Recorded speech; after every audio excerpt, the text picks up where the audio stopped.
I certainly believe these problems were here and in existence. I think because there's new technological advances and new innovative ways to hurt one another, we seem to hear about crime more often. People are more apt to come forward and talk about it, certainly than they were all those years ago. But the problem has always been there, and I'd like to think I could put myself out of business through prevention work, but right now the work continues. What kind of human being would sexually abuse their spouse, their child, a parent, a coworker? Where do these people come from? These people are all walks of life. They're urban, rural, suburban, wealthy, without funds. But there's a common denominator. These people have power and control issues. They take power and control over the person they choose as a victim.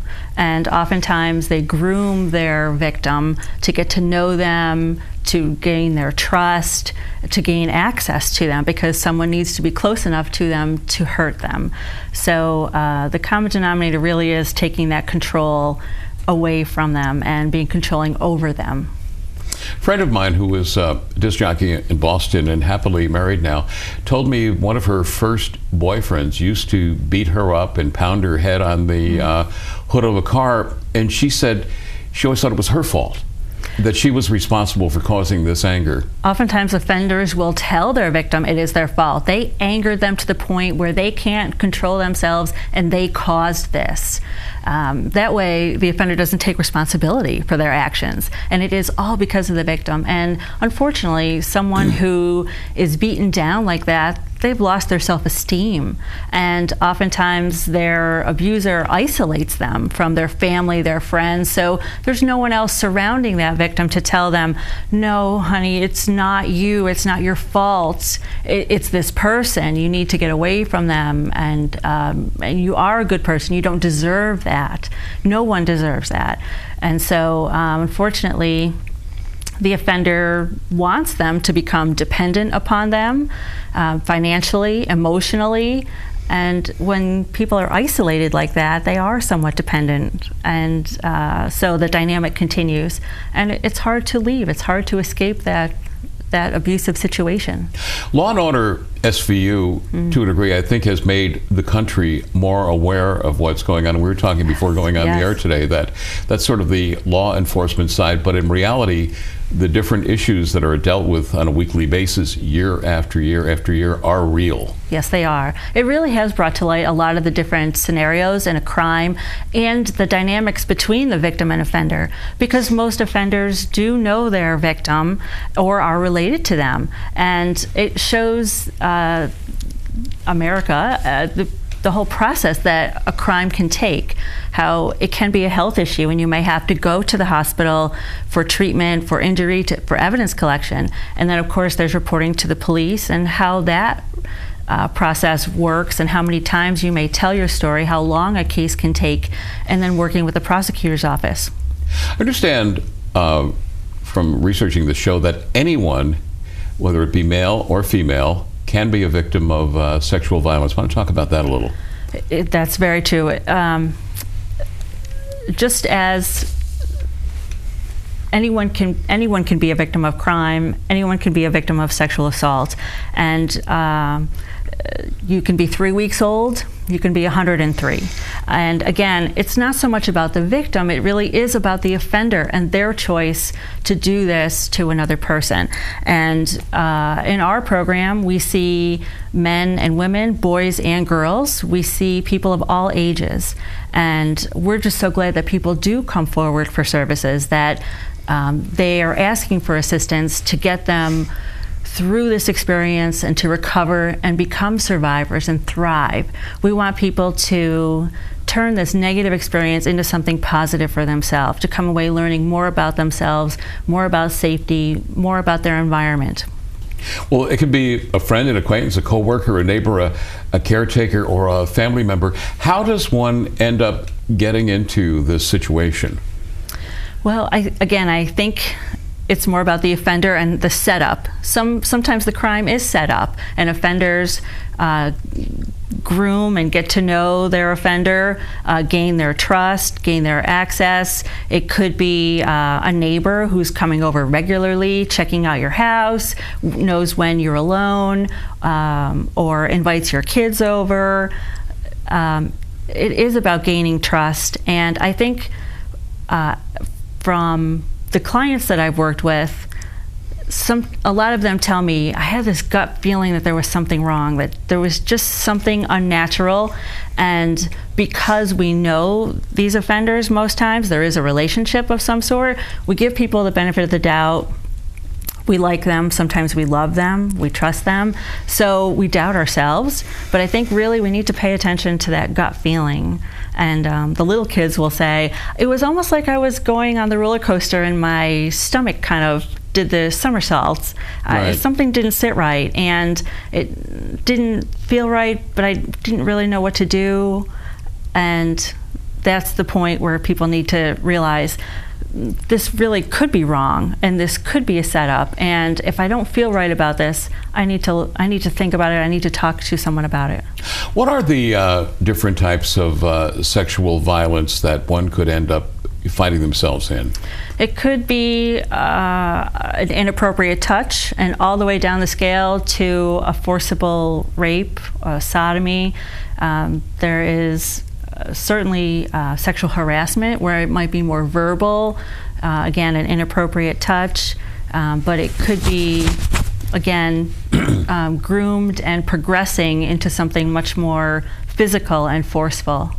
Something you mentioned before going on the air today, you have to keep up with contemporary technology, and that you specifically mentioned drugging. There are new drugs out there that can be slipped into someone's drink or food. Yes, and people are using over-the-counter items, and there are parties, rainbow parties, where people are emptying pills and bottles into the punch bowl, and it's whatever comes their way. But these things have an effect on people and could cause you to pass out, to lose time and memory of what's happening. And of course, when you're under the influence, you might not be able to make a good decision. You can't necessarily ask for help or have the physical ability to leave a situation. And it could be a nasty setup. And so, yes, there's new technology, and there's always a new drug I'm hearing about, or a combination, or what kids are creatively using. So we always have our ear to the sidewalk on what's happening out there, and try to make ourselves aware, and talking with emergency rooms to see what are they seeing coming in that could be affecting our work.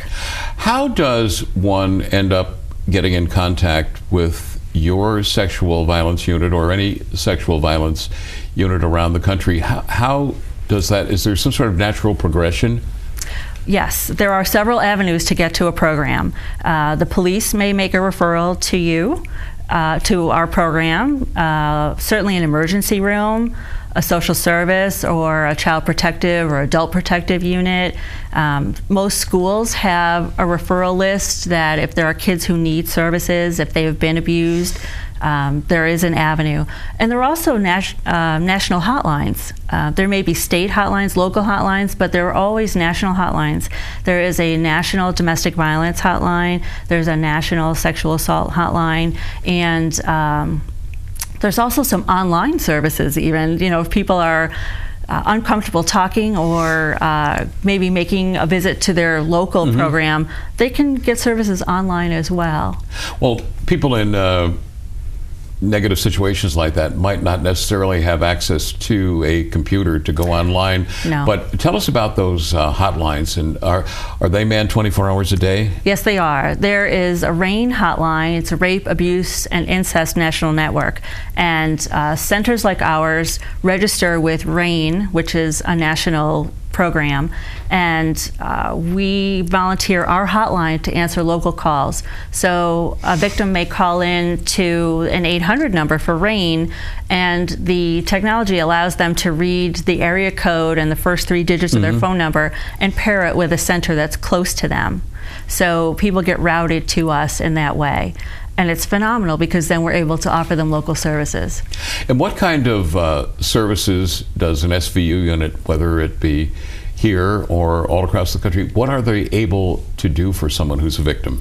Well, we all offer a little different services, sure, but a lot of them do offer the very basics of a 24-hour hotline so that no matter when, there is someone to talk to. And it's completely free of charge. A lot of them offer confidential services so that what you say to a person, to a counselor, stays with that program and that counselor. There's often free counseling services. Sometimes there's free therapy. And like in a program like mine, there are no time limits. So people can come to get services for the amount of time that they need to resolve things. A lot of programs have some legal advocacy and medical advocacy. If someone needs to go to an emergency room after a victimization, we go with them. And if they want to make a police report, we go with them. Here in our jurisdiction, people have a choice to make a crime report. And it doesn't work that way all over. In some areas, people must make a police report. And then we help people through prosecution, and we're basically, as victim assistance programs, here so that people don't have to experience this victimization by themselves. We want to be a person to hold their hand, to give them information, empower them, to tell them, I'm so sorry this happened to you. It wasn't their fault. And ask what we can do to help them through this experience, because no one ever expects to be a victim of crime. And so having some guidance and knowing what comes next, all that information is very powerful. And for someone who's lost power and had control taken of them, we want them to take their control back. Are you able to offer someone who is a victim protection from that spouse or friend? Like you see on television lots of times where housing is provided and people anonymously are able to live in a house, so they're able to remain in the area where they live and be able to continue their employment. Do you offer that kind of assistance? Our program doesn't, but we have a sister program, a domestic violence program in our community, who does have a shelter and works very hard and very discreetly to offer those services and an escape from their abusive situation. They help them get back on their feet, not only just a place to stay, but how to get back to work, how to get their clothes and access. They obviously leave with nothing usually, and so they need to replace some of those things and get back on their feet and work to have a place of their own.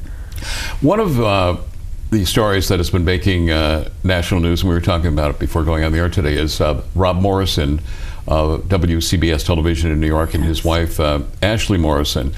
And the police about a week and a half ago had to go to his home, and they arrested him because basically his wife was almost unconscious, and the mother-in-law was able to call 911 and get her daughter protection from this guy. Great. Well, it turns out that they had been called to the house a month before for the same problem, and then New York City police came out, and the 5 or 6 years they lived in New York City, the police were called there on a regular basis for the same problem, and then it's come out that he threatened his son's life if his wife Ashley ever left him, who was also very prominent on the CBS network.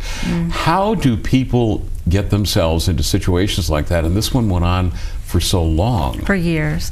Again, I think he probably threatened her. Obviously, you said he threatened her life, but those are everyday threats. And again, when someone's in that abusive situation, they're beaten down, their self-esteem is low, they can be isolated from family and friends, and they grow dependent upon the abuser, and that's the way they want it. And honestly, I think they truly love their abuser because they're not always awful and violent with them. There are honeymoon periods where things are wonderful and rosy, and he may have been very loving with her for many times, especially if their marriage went on so long. But there were periods of time when he was violent with her, and it was terrible. people always ask me, why do victims stay? And sometimes it's not about staying. Sometimes it's that they can't escape.